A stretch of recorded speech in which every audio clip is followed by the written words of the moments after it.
احنا بمنطقة سي فيش فرص عمل، في بطالة، بالتالي انه في حدا كمان يعني ممنوع ياخذ تصريح يدخل داخل الخط الاخضر يشتغل بسبب انه اعتدوا عليه الجيش، حطوا عليه نقاط.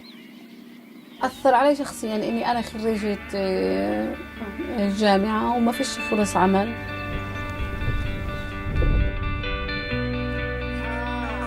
أنا شفت صورة من الخليل وسلمى المدينة نحن الحقنا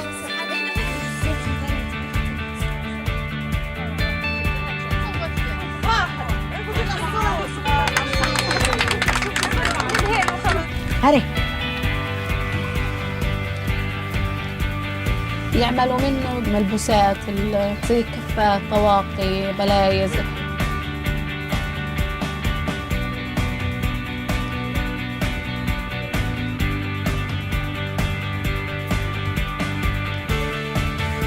كل منطقة إلها لون معين. بالجنوب الأرضية بتكون كلها حمراء. اللون الأحمر اللي هو الكوشنيل.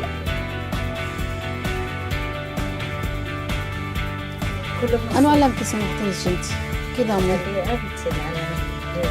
يرحم الحجات، باقين هن كل الشغلات هذه يسوونها.